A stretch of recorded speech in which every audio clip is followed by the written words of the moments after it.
Good morning বন্ধুরা, আপনারা সবাই কেমন আছেন? আশা করি আপনারা সবাই ভালোই আছেন। আজ সকাল সকাল পুজোটা সেরে ফেললাম, তাই চলে এসেছি ঠাকুর ঘরে। ঠাকুরকে একটু জল মিষ্টি দিয়ে নেব। চলুন আপনারাও আমার সাথে থাকুন আর দেখতে থাকুন।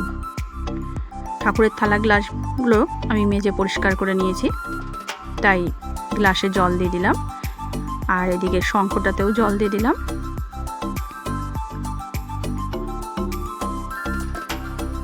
শিব ঠাকুরকে চান করিয়ে নিলাম।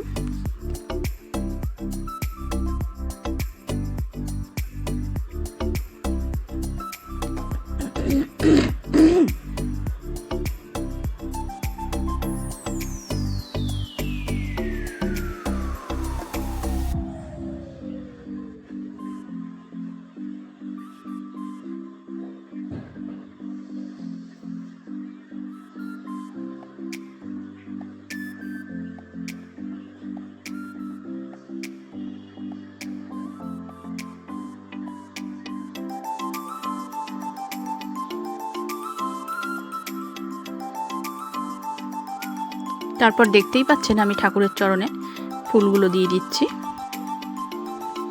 আর জল সঙ্গে একটু ফুল দিয়ে সাজিয়ে নিচ্ছি।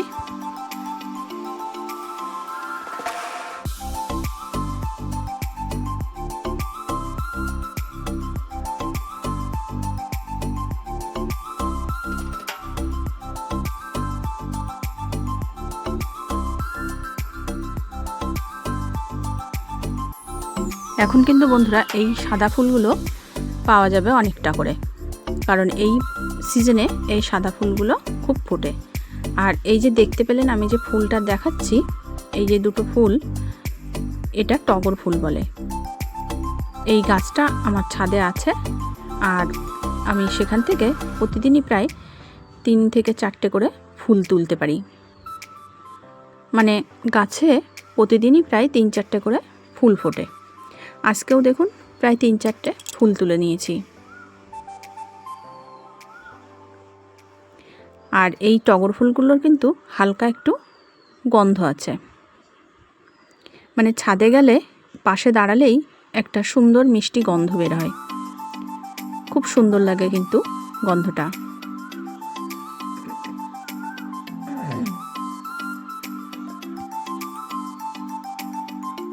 আর ফুলগুলো কত বড় বড় হয়ে ফুটেছে দেখতেই পেলেন। বন্ধুরা, আমার কিন্তু পুজো দেওয়া হয়ে গেছে। এবার আমি চলে এসেছি রান্নাঘরে রান্না করতে। এখানে দেখতে পাচ্ছেন আমি কাঁচকলা নিয়ে নিয়েছি। আজ বানাবো কাঁচকলার কোপ্তা কারি। তো চলুন কিভাবে বানাবো সেটা আপনারা দেখতে থাকুন আর আমার সাথে থাকুন। এই যে দেখতেই পাচ্ছেন আমি কিন্তু কাঁচকলার 2 পাশ কেটে নিয়েছি। আমি কিন্তু সব কাঁচকলাগুলো নিইনি, এখানে আমি 3টে কাঁচকলা নিয়ে নিয়েছি। আর এই যে দেখুন একটা আলু ভালো করে ধুয়ে পরিষ্কার করে প্রেসার কুকারের মধ্যে দিয়ে দিলাম। আলুটাও নিয়ে নিলাম কাঁচকলার সাথে সেদ্ধ করব বলে। আর আলু আর কাঁচকলা সেদ্ধ করব বলে প্রেসার কুকারে, সেই জন্য আমি দিয়ে দিলাম লবণ, হলুদ আর দিয়ে দিলাম সর্ষের তেল।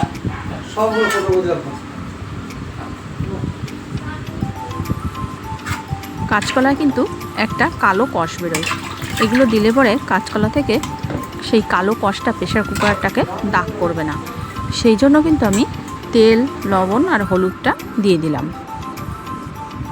যাতে প্রেসার কুকার ভেতরে সেদ্ধ করলে প্রেসার কুকারটা যেন দাগ না হয়ে যায়। দেখবেন বাড়িতে অন্য সময় কাঁচকলা সেদ্ধ করলে প্রেসার কুকারটা একটা কালো দাগ হয়ে যায়। সেই জন্য এখানে হলুদ, তেল আর লবণ ব্যবহার করলাম। আর সেদ্ধটাও ভালো হয়ে যাবে যেহেতু লবণ ব্যবহার করা হয়েছে। আর কোপ্তা বানাবো বলে এখানে আমি ডাল ভিজিয়ে রেখেছিলাম, ডালগুলোকে ভালো করে ধুয়ে নিয়েছি। এবার আমি মিক্সচার মেশিনের বাটিতে এটাকে পেস্ট করে নেব। আর এদিকে একটা ফ্রাই প্যান গরম করে নিয়েছি, তার মধ্যে আমি দিয়ে দিলাম ধনে আর জিরে আর এই ধনে আমি এখন হালকা ড্রাই রোস্ট করে নেব।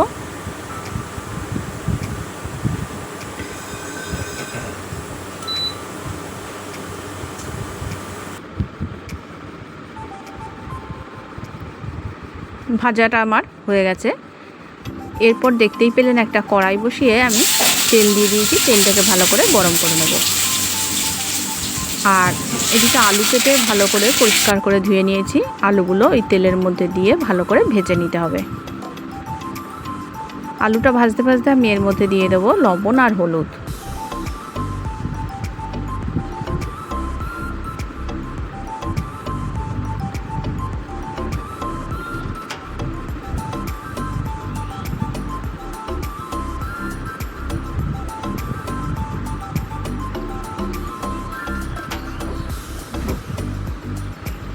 আলুটা ভাজতে ভাজতে এদিকে আমি আর একটা কড়াই বসিয়ে দিয়েছি। কড়াইটার মধ্যে দিয়ে দিলাম সর্ষের তেল। তেলটা গরম হতে থাকুক, ততক্ষণ আমি এদিকে কাঁচকলার খোসা ছাড়িয়ে নেব।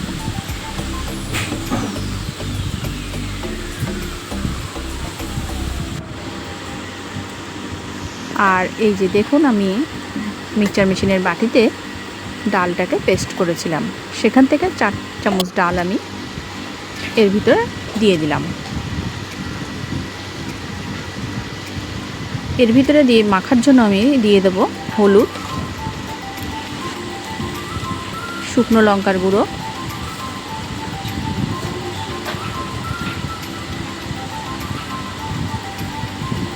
দিয়ে দিচ্ছি ভাজা মশলা, ধনে আর জিরের গুঁড়ো।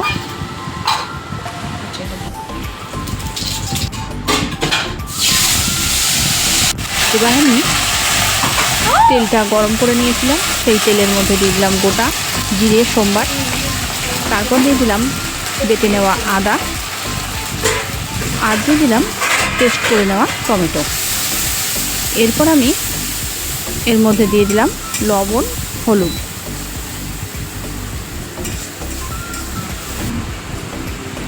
আর দিয়ে দিলাম জিরের গুঁড়ো।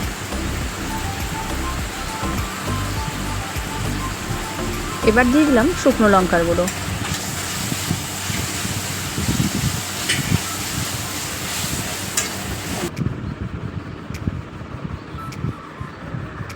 মশলাটা কিন্তু আমার কষিয়ে নেওয়া হয়ে গেছে, সেই জন্য আমি এর মধ্যে দিয়ে দিলাম ভেজে নেওয়া আলুগুলো।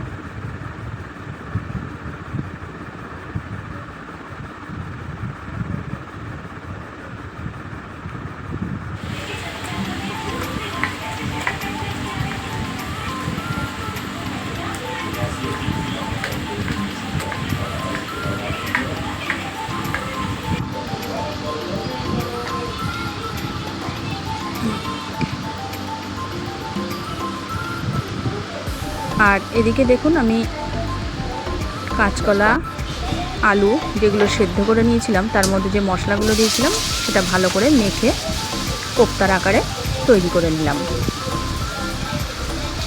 আর এদিকে কিন্তু আমি কড়াইতে তেল দিয়ে তেলটাকে ভালো করে গরম করে নিয়েছি। তার মধ্যে এই কোপ্তাগুলো এখন ভেজে নেব।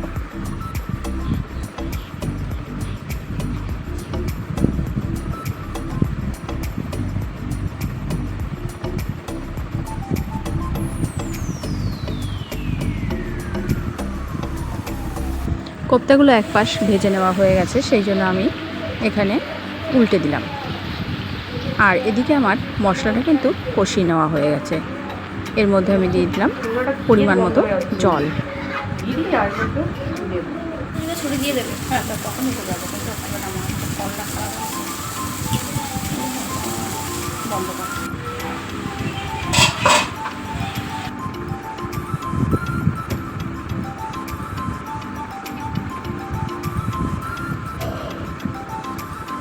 জল দিয়ে দিয়েছি, ঝোলটা ফুটে উঠেছে। এরপর ভেজে নেওয়া কোপ্তাগুলো এর মধ্যে দিয়ে দিলাম, আর দিয়ে দিলাম 1 চামচ ঘি। এবার দিয়ে দেব গরম মশলার গুঁড়ো।